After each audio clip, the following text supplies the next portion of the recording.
I didn't have like an end date for how long I would travel, but I was thinking about a year at least. So we didn't have like a specific list of countries, mostly just like regions. And we started in Bali, and we were going to stay kind of around Asia. And then the plan was to go to Europe in the summertime and be there for a few months. And then we were going to go back to Asia.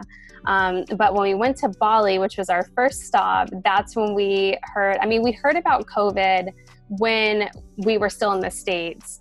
And then whenever we went to Bali, that's when things started to like get even worse, and it became like a way bigger deal. In Bali, actually, there was no reaction at all. Everything was super normal.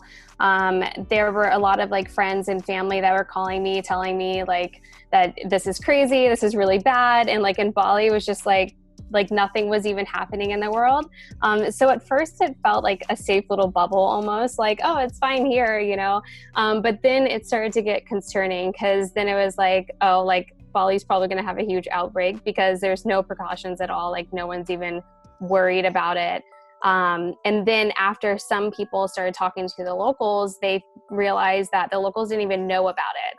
Didn't even know like it was happening. And some of them that did know about it, they didn't know things like that you could die from it, or that it was happening everywhere, or they thought it was just in China, and it was like way past that at this point. And this is after Italy already had their huge outbreak, and like everywhere just started to blow up and have a huge wave.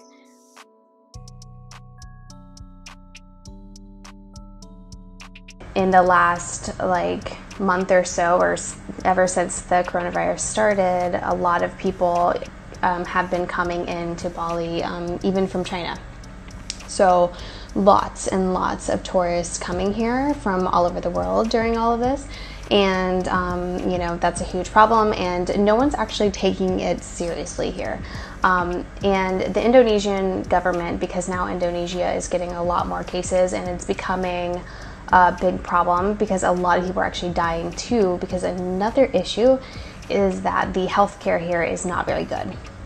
They can't sustain a lot of people, so if an outbreak happens here, a lot of people are probably going to die, because they just can't. They don't have the medical staff. They don't have the hospitals. They're trying to add rooms for isolation and treatment, and they've only been able to add like 34 rooms, which is nothing compared to the population here. And also what happens is that if an outbreak happens and then they have all these people, if someone gets into an accident or something like that, they also can't help those people either. So it's a huge issue, and people here are not taking it seriously really at all. Like everyone is very social here. They're hugging, they're shaking hands, like they're hanging out in huge groups. Even our gym is still like fully going on, even having like get-togethers and stuff. So no one here is taking it seriously at all.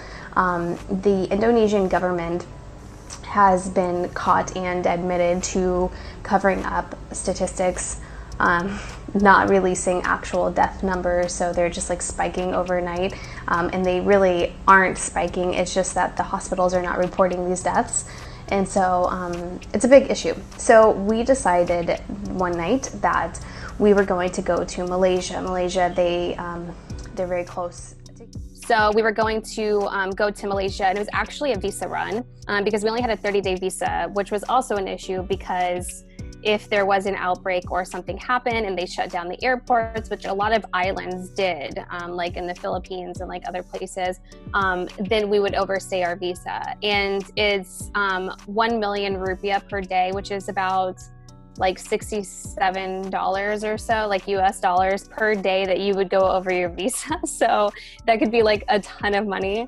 Luckily, they eventually ended up just doing like emergency stay permits for a lot of people, or they just did extended visas. But yeah, right before we were supposed to go to Malaysia for our visa run, like maybe a few days before, they shut their borders. So that wasn't going to happen, but that was supposed to be, we were supposed to just go over there for a week and then go right back to Bali. When we realized that we needed to go home was when all of the borders shut down, and that like literally wasn't even an option. Because these borders were closing so randomly, they were giving people like 12 to 24 hour notice that they were not allowing people in. And some countries didn't allow transit, so you can't even go there for a connecting flight. And that's, there is no direct flight from Bali to America, like this little island, far, far away. So we, of course, we're gonna have to stop. And what was happening to a lot of people was, even at the time, still, Bali is also not letting people in. So we were only there because we were already there.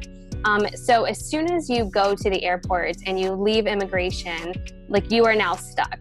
So if you can't get on your flights, if they say like, like Singapore did this, if your flight is to Singapore and they're like, oh, they just announced that they're not allowing people on transit, you can't get on this flight. You also can't enter back into the country. So like, you no longer have a visa, you're stamped out. And so you're stuck in the airport for however long it takes to get a flight that is going to a country that you're allowed to transit in, that will get you to the States, that doesn't cost your entire life savings, like that's hopefully soon, so that you're not stuck in the airport for like 2 weeks or something. So that was like a really, really scary part of it. And it was a 44-hour itinerary. So it's kind of a long time to be like just on edge and like trying to be careful. And even wearing a mask was like horrible for that amount of time. And like, there were many times I took it off because I was like, I just want to breathe air. Like, it was just horrible. But yeah, I mean, you look at the boards of all the flights and it's just red. Like canceled, canceled, canceled, and there's like 4 to 5 flights that are still going. But luckily we had 0 delays. We made it through. Even in Japan, I think that day in Tokyo, there was only 5 flights that day that actually went out, which is insane. But luckily we made it through, but that was like really, really nerve-wracking. And like, as far as precautions, there were a lot more precautions in Asia for sure. And when we got to the States, no one even took our temperature. We weren't required to quarantine at all. Like, we entered in San Francisco and the airport was really empty, which is good. And then we went from San Francisco to Denver, and then Denver to Austin. And like, no one checked us or even asked if we were okay. Like, we didn't have to fill out paperwork saying that we weren't sick. Like we did, even when we went to Bali, we had to like fill out paperwork saying that we felt fine. And Bali didn't even seem to care about it, but we at least had to do that. But in the States, like, nothing. Even though the government clearly, like, they didn't really require us to quarantine or anything like that, we of course were like, we're definitely going under quarantine. We didn't go anywhere. We had my family pick up like curbside carts and just bring them and like set everything outside, and we would just like go get our stuff and everything. And yeah, and being quarantined, like for me, I'm always just working at my laptop, and I'm not out that much anyway if I'm not traveling. So it's super normal for me. But overall, like, we feel really, really blessed, and there's still like lots of good things that are coming out of it. Like, we're able to like work and focus, and we don't have very many distractions. And I mean, there's not really like much else that we need to do. Like, there's no errands. We're not allowed to run errands or anything. So we just have more time to like do whatever we want and just work and relax. And we have been putting together puzzles, which have never really been someone to do. So we're just like kind of hanging out and just waiting for everything to go back to normal if it ever does.